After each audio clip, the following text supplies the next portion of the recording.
Hello student. तो आज हम देखेंगे जीव विज्ञान के इम्पोर्टेंट 20 क्वेश्चन, ठीक है, जो कि काफ़ी ज़्यादा हमारे एग्जाम में जीव विज्ञान से आते ही आते हैं। और ये तो क्वेश्चन बहुत ही ज़्यादा इम्पोर्टेंट है, तो इनकी आने की संभावना जो है बहुत ज़्यादा प्रबल है। हर क्वेश्चन पढ़ने के बाद में आपके 4 ऑप्शन बोले जाएंगे और उसके बाद में लगभग में आपको 5 या 10 सेकंड का समय दिया जाएगा। वो क्वेश्चन सोच के आप उसका सही आंसर टिक कर सकते हैं, और फिर जब मैं इसका सही करेक्ट आंसर बताऊंगा तो आप उसमें क्या करें, मिलान करें। अगर आपका सही है तो सही बात है, अगर आपका गलत है तो फिर आप उसको सही करें कि ये नहीं, जो मैं बताऊंगा वो वाला सही होगा, ठीक है। तो लेट मी स्टार्ट नाउ। पहला हमारा क्वेश्चन है, कोशिका भित्ति के आधार पर कोशिका शब्द का प्रयोग सर्वप्रथम किसने किया था। क्वेश्चन कह रहा है कि जो कोशिका भित्ति होती है उसके आधार पर कोशिका शब्द का सर्वप्रथम जो प्रयोग था वो किसने किया था। आपके चार ऑप्शन है। ऑप्शन ए ल्यूवेनहॉक ने, ऑप्शन बी स्वॉन ने, ऑप्शन सी रॉबर्ट हुक ने, ऑप्शन डी परकिंजे ने। तो थोड़ा सा आपको समय दिया जाएगा सोचने विचारने के लिए, लगभग में 5 से 10 सेकंड। इसका करेक्ट आंसर होगा आपका ऑप्शन सी, रॉबर्ट हुक नामक जो वैज्ञानिक थे उन्होंने कोशिका भित्ति के आधार पर कोशिका शब्द का सर्वप्रथम प्रयोग किया था।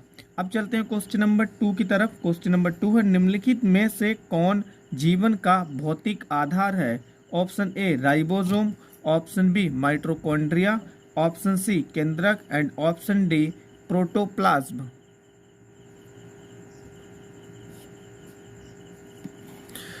तो इसका करेक्ट आंसर होगा ऑप्शन डी प्रोटोप्लाज्म, ठीक है।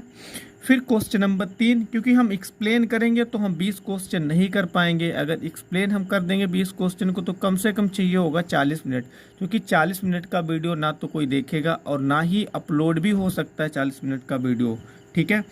तो क्वेश्चन नंबर 3 है, निम्न में से किसने कहा है कि एक कोशिका से ही अनेक कोशिकाओं की उत्पत्ति होती है। आपके ऑप्शन ए है विरकोव, ऑप्शन बी है सॉन, ऑप्शन डी है डुजारडिन, ऑप्शन डी है मॉर्गन। इसका करेक्ट आंसर होगा विरकोव। और फिर क्वेश्चन नंबर 4, कोशिका भित्ति का अभाव होता है। ऑप्शन ए आवृत बीजी पौधों की कोशिका में, ऑप्शन बी अनावृत बीजी पौधों की कोशिका में, ऑप्शन सी मनुष्य के तंत्रिका तंत्र की कोशिकाओं में, ऑप्शन डी उपरोक्त सभी में।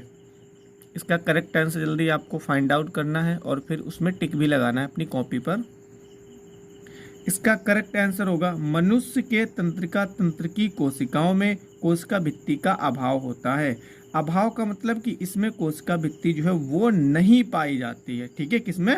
मनुष्य के तंत्रिका तंत्र की कोशिकाओं में कोशिका भित्ति का जो है क्या होता है, अभाव होता है। जो कोशिका भित्ति है वो अधिकतर पेड़ पौधों में ही पाई जाती है, ठीक है। तो हम पेड़ पौधे थोड़ी ना, हम तो मनुष्य हैं, अलग हैं हम इससे, तो इसीलिए इसमें कोशिका भित्ति नहीं पाई जाती है। यहाँ पे जो 2 वर्ड आपको दिख रहे होंगे, एक आवृत बीजी, एक अनावृत बीजी, थोड़ा सा इसे समझ लीजिए। आवृत बीजी का मतलब है ऐसे पेड़ पौधे जिनमें उसके बीज क्या होते हैं, ढके हुए होते हैं। वहीं अनावृत बीजी इसका मतलब है ऐसे पेड़ पौधे जिसके बीज ढके हुए नहीं होते हैं, खुले हुए होते हैं, ठीक है। क्योंकि कभी कभी इसका मतलब भी पूछा जा सकता है, आपसे पूछा जा सकता है कि आवृत बीजी पौधे कौन से होंगे, ठीक है। इसका मैंने आपको अर्थ बता दिया है, रियल में मतलब क्या होता है इसका वो बता दिया है। फिर क्वेश्चन नंबर 5 की ओर चलते हैं। तुलनात्मक रूप से बड़े आकार की धानियां पाई जाती हैं। ऑप्शन ए पादप कोशिका में, ऑप्शन बी जंतु कोशिका में, ऑप्शन सी जीवाणु के एंडोस्पोर में, ऑप्शन डी उपरोक्त किसी में नहीं। यानी ऊपर जो 3 ऑप्शन दिए उनमें नहीं है। तो इसका करेक्ट आंसर क्या होगा, जल्दी से आपको फाइंड आउट करना है। इसका करेक्ट आंसर होगा ऑप्शन ए पादप कोशिका में। क्वेश्चन नंबर 6 की ओर चलते हैं। कोशिकाएं एक आवश्यक जीवित पदार्थ से बनी होती हैं जिसे कहा जाता है। कोशिका झिल्ली, ऑप्शन बी जीव द्रव्य, option C ribosome, option D लवक। इसका करेक्ट आंसर क्या होगा आपको बताना है। सो इसका करेक्ट आंसर होगा ऑप्शन बी जीव द्रव्य, ठीक है। क्या इसका करेक्ट आंसर होगा, जीव द्रव्य। फिर क्वेश्चन नंबर 7, प्लाज्मोडेस्माटा का कार्य है? ये एक पदार्थ है जो कि हमारे शरीर में पाया जाता है। क्या कार्य है इसका? ऑप्शन ए कोशिकाओं को भोजन पहुंचाना, ऑप्शन बी कोशिकाओं से खनिजों का अवशोषण करना, ऑप्शन सी एक कोशिका को दूसरी कोशिका से जोड़ना, एंड ऑप्शन डी कोशिकाओं को विभाजन के लिए तैयार करना।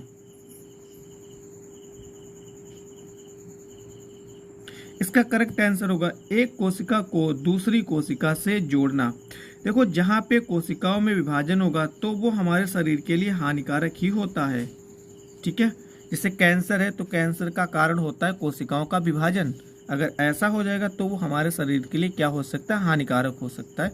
क्वेश्चन नंबर 8 की ओर चलते हैं। निम्नलिखित में से कौन प्रोकैरियोटिक कोशिका का उदाहरण है? ऑप्शन ए नीला हरा शैवाल, ऑप्शन बी आवृत बीजी की जड़ की कोशिका, ऑप्शन सी अनावृत बीजी की तना की कोशिका, ऑप्शन डी उपरोक्त सभी। इसका करेक्ट आंसर क्या होगा? जल्दी से आपको जो है सोचना है और फिर उस पर टिक भी लगाना है। इसका करेक्ट आंसर होगा नीला हरा शैवाल। इंग्लिश में इसे ब्लू ग्रीन एल्गी भी बोलते हैं। मतलब शैवाल को हम इंग्लिश में कुल मिला के क्या बोलते हैं? एल्गी भी बोलते हैं। ठीक है, कभी कभी ये ना देखें इंग्लिश में का वर्ड भी आ जाता है, क्योंकि साइंस में अधिकतर हिंदी के वर्ड कम आते हैं, जो है इंग्लिश के वर्ड ज़्यादा आते हैं। तो जब भी आप पढ़ते हो साइंस तो उस पर जो है इंग्लिश का वर्ड जो है अगर आपको पता है तो उसे अवश्य ही ध्यान रखें। हिंदी चाहे छोड़ भी सकते हो। ठीक है, बहुत बड़ी प्रॉब्लम वहाँ पे है नहीं। फिर है क्वेश्चन नंबर 9। पादप कोशिका जंतु कोशिका से भिन्न है क्योंकि पादप कोशिकाओं में होती है। ऑप्शन ए जीव द्रव्य, ऑप्शन बी प्लाज्मा झिल्ली, ऑप्शन सी कोशिका भित्ति, option D very important question है, जल्दी से इसका करेक्ट आंसर बताइए। इसका करेक्ट आंसर होगा ऑप्शन डी कोशिका भित्ति। इसको तो मैंने पहले बता दिया था, यहाँ पे बताया था ना। पादप, पादप का मतलब क्या होता है? पेड़ पौधे। अगर आप पादप का मतलब नहीं समझ पाओगे तो इस क्वेश्चन को नहीं कर सकते हो। पादप का मतलब होता है प्लांट। प्लांट को हम क्या बोलते हैं? पादप। सही शब्द है पादप। और इसे हम और अच्छी तरीके से समझना चाहें तो पेड़ पौधों को ही हम पादप बोलते हैं। पेड़ पौधों में ही कोशिका भित्ति पाई जाती है, हमारे शरीर में कहीं भी कोशिका भित्ति नहीं पाई जाती है। ठीक है, इसलिए हमारी कोशिका और पादप कोशिकाओं में क्या होता है? अंतर होता है। वही तो क्वेश्चन कह रहा है। Question number 10। कोशिका के अंदर आनुवांशिक सूचना का प्रवाह किसके द्वारा होता है? ऑप्शन ए राइबोसोम के द्वारा, ऑप्शन बी डीएनए के द्वारा, ऑप्शन सी माइटोकॉन्ड्रिया के द्वारा, एंड ऑप्शन डी कोशिका भित्ति के द्वारा। इसका करेक्ट आंसर होगा ऑप्शन बी डीएनए के द्वारा। क्या कह रहा है? कोशिका के अंदर आनुवांशिक सूचना का प्रवाह इसीलिए क्या होता है?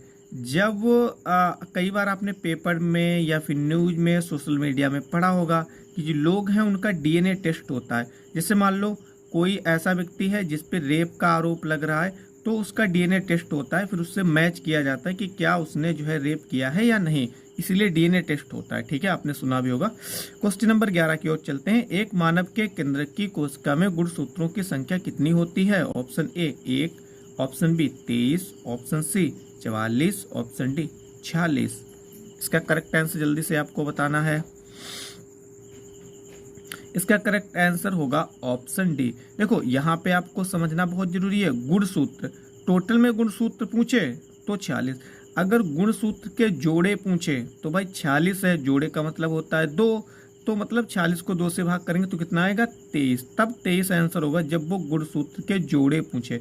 यहाँ पे उसने गुणसूत्र की संख्या पूछी है, क्योंकि जब तक हम क्वेश्चन समझ नहीं पाएंगे तो हो सकता है हमसे गलत भी टिक हो जाए। ठीक है, फिर से एक बार बता रहा हूं, अगर गुणसूत्रों की संख्या पूछे तो 46 बतानी है। अगर पूछे गुणसूत्रों के युग्म, कितने युग्म होते हैं, तो 23। युग्म का मतलब जोड़ा या फिर योग पूछे। ठीक है, क्वेश्चन नंबर 12 की ओर चलते हैं। मनुष्य के शरीर में पाई जाने वाली सबसे लंबी कोशिका का क्या नाम है? ऑप्शन ए रक्त कोशिका, ऑप्शन बी लाल रक्त कोशिका, ऑप्शन सी तंत्रिका कोशिका, ऑप्शन डी श्वेत रक्त कोशिका। लाल रक्त कोशिका को हम ये भी बोलते हैं, तब तक आप लोग सोच ले, RBC। इसे जरूर शॉर्ट में ध्यान रखें।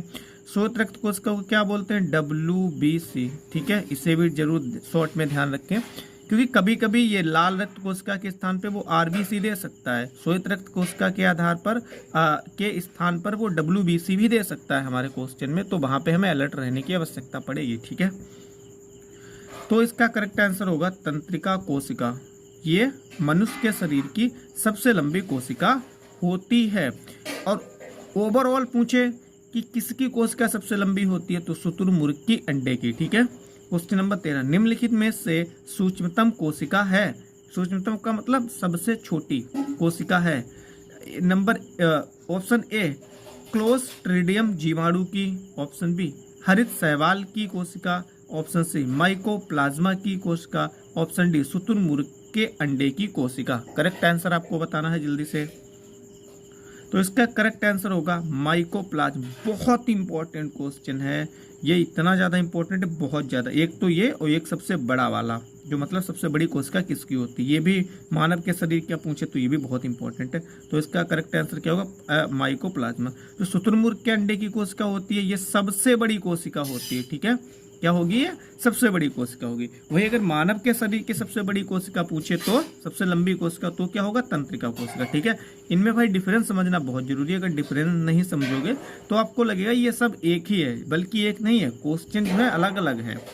फिर क्वेश्चन नंबर 14 मतलब 14, निम्नलिखित में से कौन एक कोशिकीय जीव है, जीवाणु, अमीबा, पैरामीशियम और ऑप्शन डी उपरोक्त सभी। इसका करेक्ट आंसर आपको बताना है।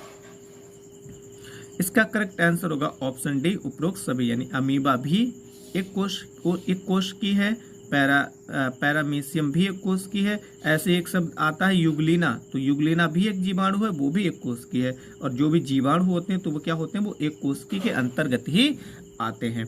एक कोशिका का मतलब ऐसे जीव जंतु जो कि एक कोशिका से बने होते हैं, जिन्हें हम नंगी आंखों से नहीं देख सकते हैं। उनको देखने के लिए हमें कोई न कोई सूक्ष्मदर्शी का सहारा लेना पड़ता है। ठीक है, चलो हम आगे की ओर चलते हैं। हमारे 14 हो गए हैं, 6 और बचे हैं।